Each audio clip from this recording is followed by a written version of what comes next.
दोस्तों आज मैं आपको एक थ्योरम बताने वाला हूँ, एक प्रमेय बताने वाला हूँ जिसका यूज जो है काफी बार हम लोग करते हैं। जी हाँ दोस्तों, मैं बताने वाला हूँ कोई भी त्रिभुज हो उसका कोणों का योग जो होता है वो 180 डिग्री होता है। कैसे होता है मैं आज आप लोगों के सामने प्रूव करके दिखाऊंगा। तो चलिए वीडियो को स्टार्ट करते हैं।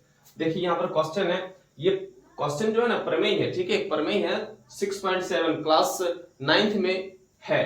कह रहा है कि किसी त्रिभुज के कोणों का योग 180 डिग्री होता है। करके दिखाना भाई, प्रूफ करके दिखाना है कि त्रिभुज का जो कोण होता है तीनों कोण को मिलाकर 180 डिग्री होता है। तो कैसे होता है, तो चलिए सबसे पहले मान लेते हैं कि मेरा एबीसी एक यहाँ पर त्रिभुज है, ठीक ना। मान लेते हैं कि एबीसी एक त्रिभुज है। लिखते हैं यहां पर, माना कि एबीसी एक त्रिभुज है। तो माना कि एबीसी एक त्रिभुज है, ये हमारा एबीसी एक त्रिभुज है दोस्तों, ठीक है। तो सिद्ध करना है, तो हमें क्या करना है, सिद्ध करना है दोस्तों। इसका मैं नाम दे देता हूं, ठीक है। ये एक, ये 2 नंबर और ये 3 नंबर, ठीक है ना। नाम दे दिए, कोण 1, कोण 2 और कोण 3, या फिर इसको कोण ए, कोण बी और कोण सी बोल सकते हैं ना, कोई दिक्कत नहीं है। कोण 1, कोण 2 और कोण 3 मिलकर 180 डिग्री होगा। यही चीज हमको सिद्ध करके दिखा देना है कि कोणों तीनों कोण को जोड़ करके जो है वो 180 डिग्री होता है। ये प्रूव करके दिखाना है, ठीक है। तो चलिए सॉल्व करते हैं। सबसे पहले सॉल्व करने से पहले एक रचना डाल देते हैं दोस्तों, ठीक है।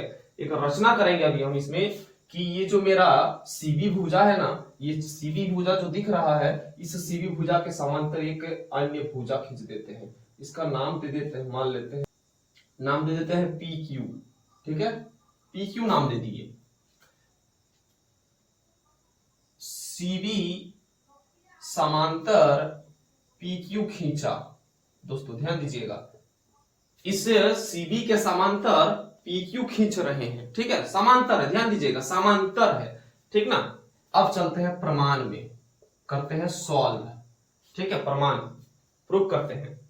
तो ध्यान दीजिएगा, जब PQ समांतर हो गया CB और ये हमारा एक तिर्यक रेखा है, इस प्रकार से देखिए, इसको समझिए।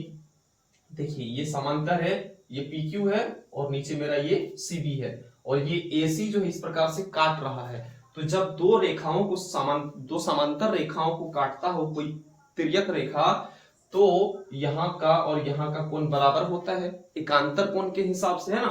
तो यहाँ पर ध्यान दीजिएगा, ये वाला कोण और ये वाला कोण बराबर हो रहा है। चलिए इसका नाम हम दे देते हैं 4, कोण 4 नाम दे दिए, ठीक है ना। तो लिख सकते हैं हम कोण 2 बराबर कोण 4 होगा। भाई क्यों होगा, किस हिसाब से, तो एकांतर कोण के हिसाब से हो रहा है भाई। कौन सा कोण, एकांतर कोण, ठीक है। इसी प्रकार से दोस्तों ध्यान दीजिएगा, इस बार जो है AB तिर्यक रेखा है, तो ये वाला कोण और ये वाला कोण बराबर हो रहा है ना। तो कोण 3 बराबर कोण, इसका नाम दे देते हैं 5, ठीक ना। तो कोण 3 जो है वो 5 के साथ बराबर हुआ। तो ये भी किस हिसाब से हो रहा है, तो एकांतर कोण के हिसाब से ही हो रहा है दोस्तों, ध्यान दीजिएगा, है ना। एकांतर कोण के हिसाब से मेरा 4 और 2 बराबर हो गया, साथ ही साथ 5 और 3 आपस में बराबर हो गया। अब हम करने क्या वाले हैं, ध्यान दीजिएगा। हम लोग जानते हैं कि भाई कोई भी सरल रेखा हो, तो उस सरल रेखा में जो कोण होता है दोस्तों वो 180 डिग्री नीचे होता है और ऊपर 180 डिग्री होता है।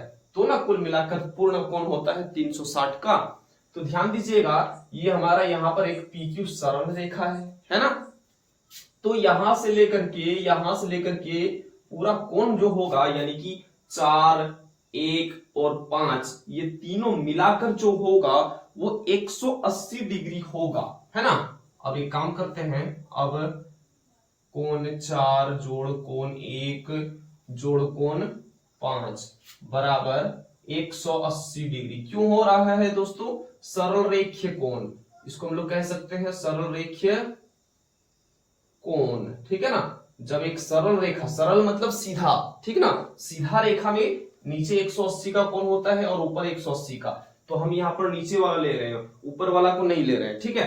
तो नीचे 4, 1 और 3 मिल करके 180 डिग्री होगा, जिसको हम लोग सरल रेखीय कोण कहेंगे। तो इतना तो समझ आ गया दोस्तों। अब चलिए इसको थोड़ा सा मिटाना पड़ेगा, चूंकि नीचे दिखाई नहीं पड़ रहा है, ठीक है। आप लोग ऊपर यहां तक पहले नोट कर लीजिए, ठीक है। अब हम आगे क्लियर करेंगे। तो उम्मीद करते हैं आप लोगों ने नोट कर लिया होगा। अब चलिए थोड़ा सा मिटाते हैं, ठीक है ना। ये हाथ से हम मिटाते हैं, यहीं पर हो जाएगा प्रूफ, थोड़ा सा जगह चाहिए होगा, ठीक है। हाँ, इतना दूर मिटा दी। अब देखिए क्या है, ठीक ना। कोण 4 जोड़ कोण 1 जोड़ कोण 5 बराबर 180 डिग्री मेरा हो चुका है। किस हिसाब से? तो सरल रेखीय कोण के हिसाब से, यहां से है ना। 4 1 और 5 मिलकर 180 डिग्री हुआ है। तो अब हम लोग क्या करने वाले हैं, नीचे लिखेंगे ध्यान। तो दोस्तों अब हम लोग सिंपल क्या करेंगे, ये 4 जो है, ध्यान दीजिएगा, 4 जो है ये कोण 4 के स्थान पर हम 2 को रख सकते हैं। क्यों रख सकते हैं? क्योंकि 4 जो है वो कोण 2 के साथ बराबर है। ध्यान दीजिएगा, 4 2 के साथ बराबर है भाई, एकांतर कोण के हिसाब से, है ना। हाँ, तो 4 के स्थान पर हम कोण 2 रख दिए, कोई दिक्कत बिल्कुल नहीं। अब फिर जोड़ है तो जोड़ को भी रखें। इसके बाद कोण 1 है ना, कोण 1, तो इसको रहने देते हैं भाई, कोण 1 को रहने देते हैं। अब फिर कोण 5 है, ध्यान दीजिएगा, कोण 5 है, तो यहां देखिए कोण 5 किसके साथ बराबर है? कोण 5 जो है वो कोण 3 के साथ बराबर है। तो कोण 5 के स्थान पर हम यहाँ कोण 3 लिख सकते हैं। फिर बराबर का 180 डिग्री है, इसको भी रहने दीजिए। फिर इसको आप सीरियली अच्छे से सजा कर लिख दीजिए, कोण 2 जोड़ कोण 1 जोड़ कोण 3 बराबर 180 डिग्री है। तो ये जो आगे पीछे है इसको आप सीरियली लिख दीजिए ना। कोण 1 को पहले लिख दीजिए, फिर कोण 2 को लिख दीजिए, क्या दिक्कत है। फिर कोण 3 को रख दीजिए और बराबर के 180 डिग्री कर दीजिए। भाई आपका प्रूव्ड हो गया हिसाब, यहीं पर सॉल्व हो चुका है भाई, कि कोण 1 कोण 2 और कोण 3 जो है वो तीनों मिलकर 180 डिग्री होता है।